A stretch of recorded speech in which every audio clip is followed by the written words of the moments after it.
Hi ಎಲ್ಲರಿಗೂ, ಹೇಗಿದ್ದೀರಾ? ಎಲ್ಲ ಚೆನ್ನಾಗಿದ್ದೀರಾ ಅಂದ್ಕೋತೀನಿ. ನಾನಿವತ್ತು ತುಂಬಾ ಸುಲಭವಾಗಿ ಹಾಗೆ ರುಚಿಯಾಗಿ ಬಾಳೆಹಣ್ಣಿನಿಂದ ಕೇಕನ್ನು ಹೇಗೆ ಮಾಡೋದಂತ ಹೇಳಿಕೊಡ್ತೇನೆ. ನೋಡುವ ಬನ್ನಿ. ಕೇಕ್ ಮಾಡಲಿಕ್ಕೆ ನಾನಿಲ್ಲಿ 2 ಬಾಳೆಹಣ್ಣನ್ನು ತಗೊಂಡಿದ್ದೇನೆ. ಒಳ್ಳೆ ಹಣ್ಣಾಗಿರುವ ಬಾಳೆಹಣ್ಣನ್ನು ತಗೊಳ್ಳಿ. ನೀವು ಎಷ್ಟು ಒಳ್ಳೆ ಹಣ್ಣಾಗಿರುವ ಬಾಳೆಹಣ್ಣನ್ನು ತಗೊಳ್ತೀರೋ ಅಷ್ಟು ಒಳ್ಳೆಯದಾಗಿ ಕೇಕ್ ಬರುತ್ತೆ. ಸಿಪ್ಪೆಯನ್ನು ತೆಗೆದು ಒಂದು ಬೌಲ್ಗೆ ಹಾಕ್ಕೊಳ್ಳಿ. ಇದಕ್ಕೆ ಒಂದು ಮೊಟ್ಟೆನ ಒಡೆದು ಹಾಕ್ತಾ ಇದ್ದೇನೆ.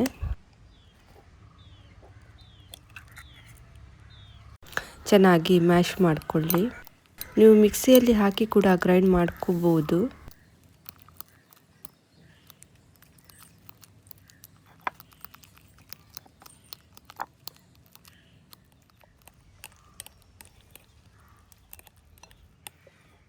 ಚೆನ್ನಾಗಿ ಮ್ಯಾಶ್ ಮಾಡಿ ತಗೊಂಡಿದ್ದೇನೆ.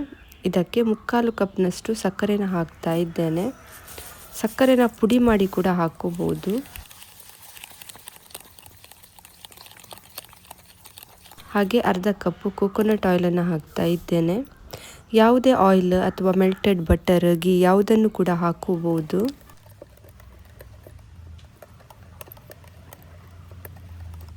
ಒಂದು ಸ್ಪೂನ್ ವೆನಿಲಾ ಎಸೆನ್ಸನ್ನು ಹಾಕ್ಕೊಳ್ಳಿ. 1 ಕಪ್ನಷ್ಟು ಮೈದಾನ ಗಾಳಿಸಿ ಹಾಕ್ಕೊಳ್ಳಿ. ಮೈದಾ ಹಿಟ್ಟು ಬದಲು ಗೋಧಿ ಹಿಟ್ಟನ್ನು ಕೂಡ ಹಾಕೋಬಹುದು. ಹಾಗೆ 1/4 ಕಪ್ನಷ್ಟು ಕೋಕೋ ಪೌಡರು, ಹಾಗೆ 1/4 ಟೀ ಸ್ಪೂನಷ್ಟು ಬೇಕಿಂಗ್ ಸೋಡಾ, ಹಾಗೆ ಅರ್ಧ ಟೀ ಸ್ಪೂನಷ್ಟು ಬೇಕಿಂಗ್ ಪೌಡರನ್ನು ಸೇರಿಸಿ ಚೆನ್ನಾಗಿ ಮಿಕ್ಸ್ ಮಾಡಿಕೊಳ್ಳಿ.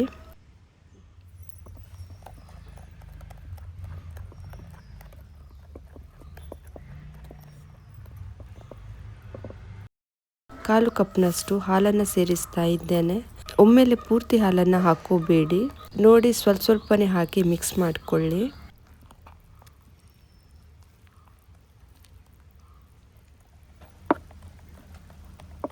ನೋಡಿ, ಮಿಕ್ಸ್ ಮಾಡಿ ಆಗಿದೆ. ಇದ್ರೆ ನಟ್ಸನ್ನು ಹಾಕ್ಕೊಳ್ಳಿ. ಕೇಕ್ ಮೋಲ್ಡ್ಗೆ ಸ್ವಲ್ಪ ಆಯಿಲನ್ನು ಹಚ್ತಾ ಇದ್ದೇನೆ. ಇದ್ರೆ ಬಟರ್ ಪೇಪರನ್ನು ಯೂಸ್ ಮಾಡಿ. ನನ್ನ ಹತ್ತಿರ ಇಲ್ಲ, ಹಾಗಾಗಿ ನಾನು ಮೈದಾ ಹಿಟ್ಟನ್ನು ಈ ರೀತಿ ಮಾಡ್ತಾ ಇದ್ದೇನೆ. ಇದು ಕೇಕ್ ತೆಗಿಲಿಕ್ಕೆ ಕೂಡ ಈಸಿ ಆಗುತ್ತೆ. ಇವಾಗ ಕೇಕ್ ಮಿಶ್ರಣವನ್ನು ಹಾಕ್ಕೊಳ್ಳಿ.